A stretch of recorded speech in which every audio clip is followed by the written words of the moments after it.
Okay, so this is a part two. If you are in the mid-Atlantic, you're stuck with kids at home if you have kids. We have not had school since January 22nd. So I'm in the middle of doing real-time processing, and little one comes downstairs. So I might as well just be rooted in the chaos, right?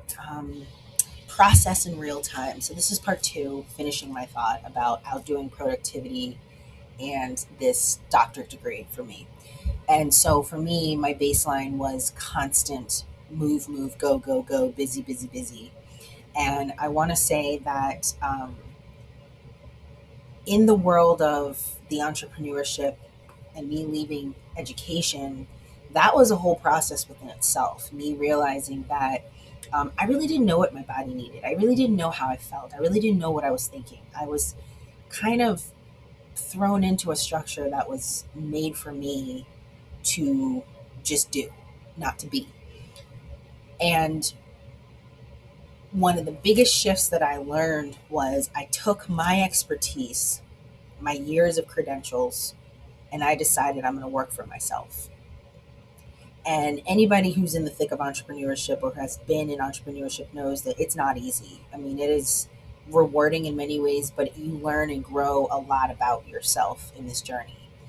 And I found out that really doing the work that I was doing in the classroom and translating it into my own business was not fulfilling. I realized actually my nervous system was more dysregulated. I realized I thought that I wanted to be a lone wolf and do my own thing, but really I'm more of a collaborator. I'm more of a team player.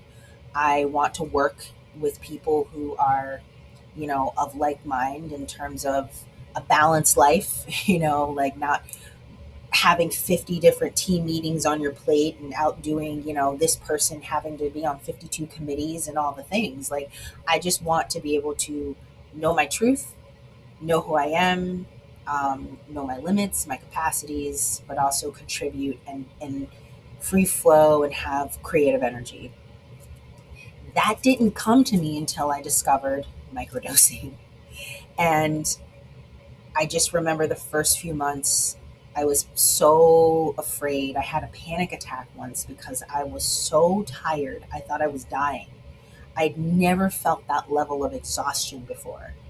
And I had people telling me, this is your baseline all the time. And I didn't believe it. I said, this doesn't make any sense. Like, I'm getting 8 hours of sleep a night. I don't get it. But after observing how a small dose, because I would tell some people, I guess, who were experienced edible eaters or takers, and they would laugh at me at 5 milligrams of THC being way too much. It would take me out. I mean, literally, if I wanted to nap for 5 hours, boom, pop one, 20 minutes, I'm gone. But I realized that this was a tool for me to check in. Um, as a matter of fact, as I'm processing this, I remember in the very beginning, my muscles, I could literally feel my muscles relaxing. That was incredibly scary. I could feel my heart beating. I could feel my belly relaxing. Like, I had never experienced that level of release ever in my life. And so instead of me running away from it, I was leaning into it. I was playing with it. I was journaling with it. And in that process, so let's take a step back, talk about productivity, credentials, um, oriented mindset. I was a Division I athlete, and I ran track at a very high powered school, and I had an obligation to perform. And so with that, I had tons of injuries. I had a hip fracture, and years later, I still was training as if I was 18, 19, 20 years old, and I can't train like that anymore. I'm not. I'm not. And so for years, I ignored my body. And it got to the point 2 years ago, I was making my bed and my lower back was killing me. And I said, this is unacceptable. I cannot continue living like this. And this was because I started the edibles journey. And at that point, because I'd been to chiropractors, I'd gotten x rays, I couldn't find anything wrong. So I ended up going to an orthopedic and doctor, and he requested an MRI. Went and did the MRI, found out I had a torn labrum and a hip impingement. Had no idea what that was. Basically, the ball and socket was oval, And because there was a torn labrum from track almost 20 years ago, it never healed properly. So he suggested PT or surgery. And I said, fine, I'll do PT. I don't think this is going to work. I've been living with this pain for like 15 years. I did PT for 3 months, and that totally shifted my mindset about listening to my body.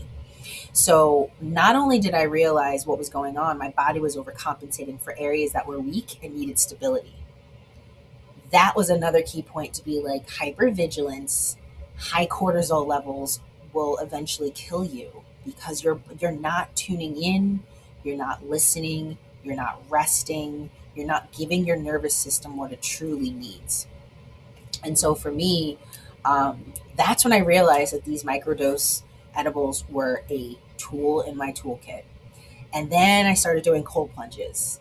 And then I started realizing, like, wow, if I can sit in this 45-degree, ice cold weather, water for 5 minutes and breathe deeply, I can conquer anything. So I'm sharing this because this is my story and how I got where I am with these edibles and how I was so deathly afraid of them. But now I use them as a tool for me to check in. And even now, as I said in my article, I could take the same dose every day, and every day it depends on my state.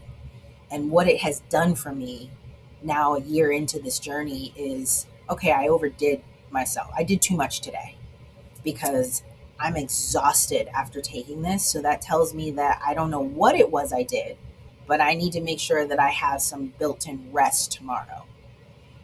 Or hey, you know what? I'm just relaxed. So that means this was a perfect day of, whether it was a cognitive overload, whether it was, um, taking a rest day. I don't know.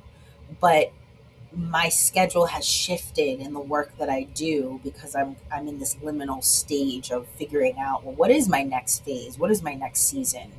What is my purpose in things that I can monetize, or things that I can, get paid for in terms of stability for, family and food and all of that. But I share this because I know there are other people out there who are questioning and wondering, and I just feel like I don't have the answers for everybody. I'm just sharing my experiences, and I think if we can walk into this with an open mind, I'm going back to my notes, open mind, listen to ourselves, give our body the recovery we need, then we can begin to heal. And it's a whole bunch of different things in your toolkit that help with that. So I am going to end here, and I just want you to feel that you can come home to your body and listen to what your body needs. So come back. Thank you so much for listening to this part two, for putting up and dealing with my interruptions of life happening. But you know what? This space is an authentic space. It's not curated. I'm not scheduling out posts. This is literally real time me. So thank you so much for taking the time, and I will chat with you when I chat with you.